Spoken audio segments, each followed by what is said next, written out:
All right, muri Zimbabwe. Now tava mu deep state mukati.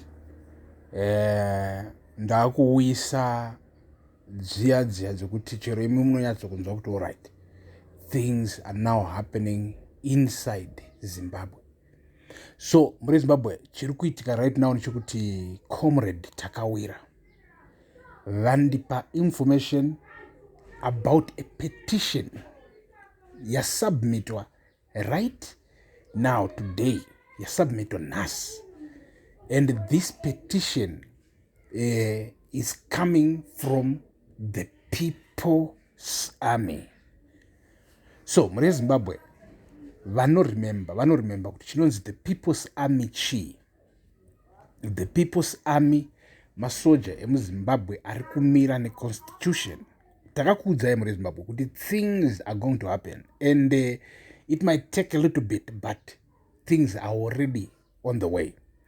So pane petition ikunzi yasubmitwa kuoffice kwemukuru, and this petition yanga ichitaura iyo about the People's Army.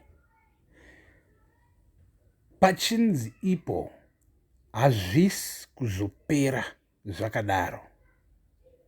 Pachinzi ipo 2013 constitution, constitution yakanyogwa nemazimbabweans, from Zimbabweans, to Zimbabweans, for Zimbabweans, and the military's duty is to uphold it.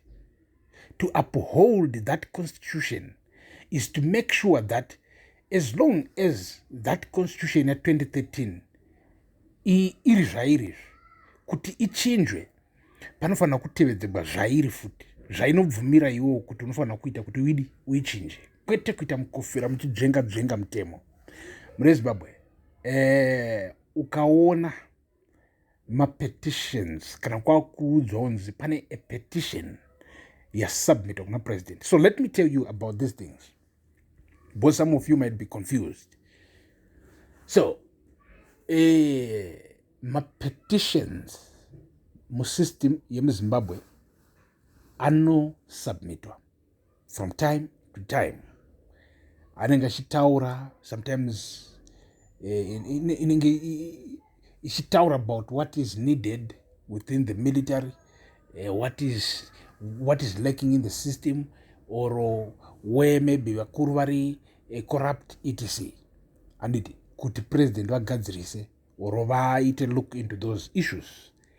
So now muri Zimbabwe kana mukaona pakunzi paitwa a petition iri kuti it's not over, the 2013 constitution will be protected, because problem iri kuitika apa muri Zimbabwe ndo iya yatinogara tichitaura kuti top military brass dzinenge dzakaiswa pakona.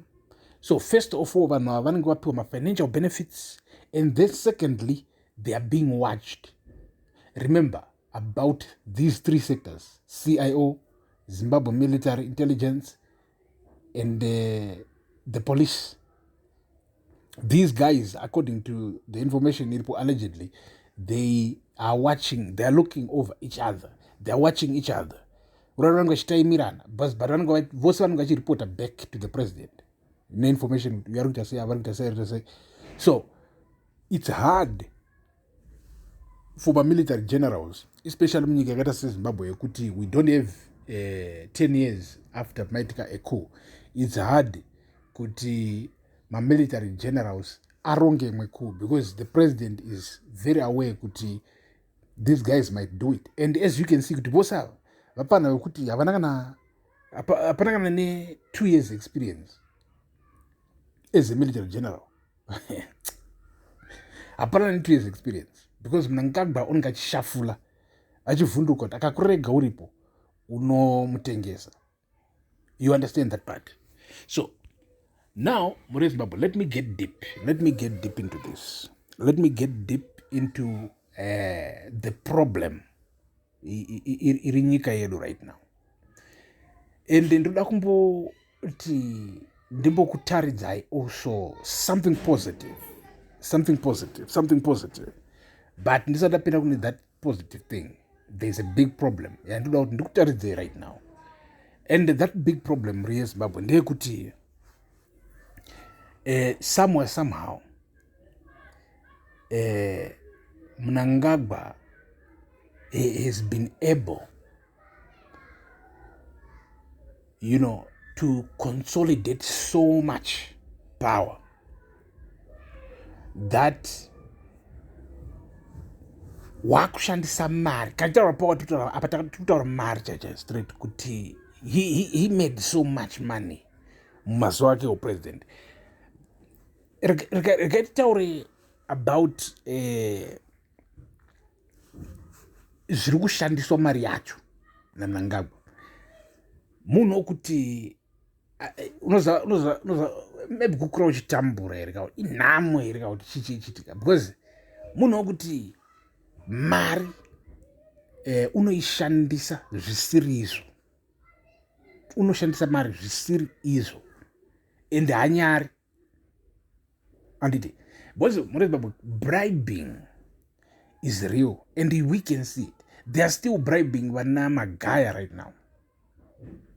Magaya was on 200,000 makandiwa wanzo, because these guys vari kukontrola imimi mazimbabweans vana magaya, they have tens of thousands of church members, and those tens of thousands of church members vanhu vekuti whatever magaya says on a political level they believe it. Zvikanzi namagaya mwari uyu une vanenge akasarudza zvikafamba zvikazodii, and then wese chiclue chekuti ndiMnangagwa, people believe it. But iwo pari kubva nyaya chaipo ndepekuti in the name of ED, in the name of 2030, in the name of ZANU-PF, Wikino Chivayo donated $200,000 worth of cameras. Ndo inonzi broad day bribery, which is systematic and considered legal, but it's daylight robbery.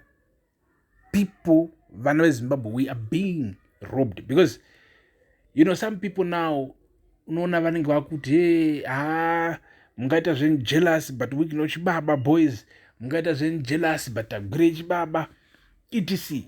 And zvimwe zvezvo tinoona kuti okay, ava vawira, they are now hypnotized, they are now believing kuti iva vana mukuru wemazuva zvezvo. Hanzi nasilent killer inini ndobeliva one mukuru wemazuva handiti. So akazomuti iye mukuru wemazuva uyu is Jehovah, it's Jesus, it's this and that.